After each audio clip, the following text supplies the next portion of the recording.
இவர் பிசினஸ் பண்ணிக்கிட்டு இருக்காரு, பிசினஸ்ல இவர் பல லட்சங்களை கோடிகளை சம்பாதிச்சிட்டாரு, அல்லது இந்த ஒரு 10 வருஷத்துக்குள்ளாக நான் ஒரு 150 கிளைகளை போட்டு என்னுடைய வியாபாரத்தை நாடு முழுவதும் நான் பெருக்க போறேன், தமிழகத்துல நான் தான் நம்பர் 1 இந்த பிசினஸ்ல, இந்த வியாபாரத்துல என்ன அடிச்சுக்கிறதுக்கு ஆள் இல்ல, நான் தான் டாப் அப்படிங்கிற மாதிரியான முதல் நிலையில நான் வந்து உட்கார்ந்துட்டோம்னா நான் ஜெயிச்சிட்டேன்னு அர்த்தம்னு ஒரு கோலை செட் பண்ணிக்கிட்டு, ஒரு இலக்கை செட் பண்ணிக்கிட்டு அந்த இலக்கை நோக்கி டிராவல் பண்றாரு. அந்த இலக்குக்கு பக்கத்துல வந்துட்டாரே, ஓகே 150 140 வந்துட்டார், 130 வந்துட்டார், ஓகே நான் நினைச்ச மாதிரி நான் அதை அச்சீவ் பண்ணிட்டேன், நான் வந்து சாதிச்சுட்டேன், நான் வெற்றி அடைஞ்சிட்டேன். அப்ப வெற்றியாளர்கள் நான் எப்படி வெற்றி அடைஞ்சேன் அப்படின்ற கதையை சொல்லும் பொழுது இப்படி ஒரு இலக்கு வச்சேன், அந்த இலக்கில் நான் ஜெயிச்சிட்டேன், அந்த இலக்கை நோக்கி முன்னேறிட்டேன், இலக்குக்கு பக்கத்துல வந்துட்டேன், இந்த வருஷமோ அடுத்த வருஷமோ நான் வெற்றி கோட்டை தொட்டுருவேன் அப்படின்னு ஒவ்வொருவரும் ஒவ்வொரு வகையான காரியங்களை அவரவர்கள் எதை முன்னெடுக்கிறார்களோ அதிலே அவர்கள் பெறுகிற முன்னெடுப்பை வெற்றியாக கொண்டாடுகிறார்கள். பிள்ளைங்கள்ட்ட போய் கேட்டா அவங்க நல்ல மதிப்பெண்களை சொல்லுவாங்க. வேலையை தேடிக்கொண்டிருக்கிறவர்கிட்ட கேட்டா பல லட்சங்களை சம்பாதிக்கக்கூடிய ஒரு வேலை, ஒரு கம்பெனியில போய் ஜாயின் ஆயிரணும், அப்படி சேர்ந்துட்டோம்னா எனக்கு ஓகே அப்படிம்பாரு.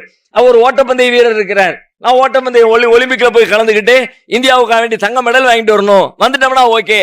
இந்த மாதிரி வெற்றிகள் ஆளுக்கு தகுந்த மாதிரி அவர்களுடைய இலக்கை பொறுத்து, அவர்களுடைய நோக்கத்தை பொறுத்து, அவர்கள் ஓடுகிற பயணத்தை பொறுத்து, அது வந்துட்டா போதும், இது வந்துட்டா போதும், இது வந்துட்டா போதும், எல்லாத்துக்கும் ஒரு பெரிய லிஸ்ட் கையில வச்சிருக்கிறோம்.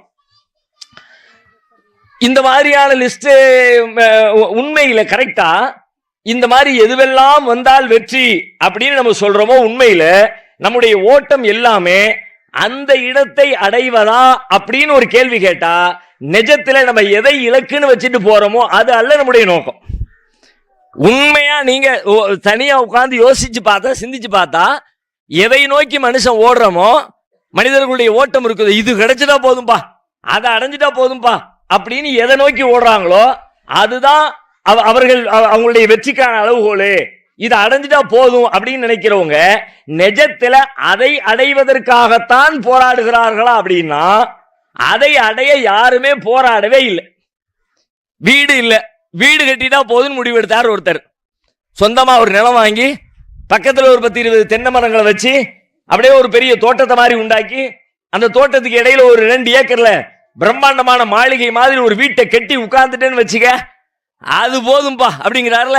உண்மையில அந்த வீடு கட்டுவதுதான் அதுதான் ஃபைனல், அதை நோக்கி தான் அவர் ஓடுறாரான்னு கேட்டா, வீட்டை நோக்கி ஓடுவதாக சொல்லுகிறார், வீடு கட்டுவதற்காக பணம் சம்பாதிக்கிறார், வீடு கட்டுவதற்காக இடம் வாங்குகிறார், வீடு கட்டுவதற்காக இன்ஜினியர்களிடம் கலந்து பேசுகிறார், வீடு கட்டுவதற்காக கட்டுமான பணியாளர்களை கூலிக்கு அமர்த்துகிறார், வீடு கட்டுகிற வேலைகளையும் செய்கிறார், வீட்டையும் கட்டுகிறார், முடிக்கிறார், குடியிருக்கிறார்.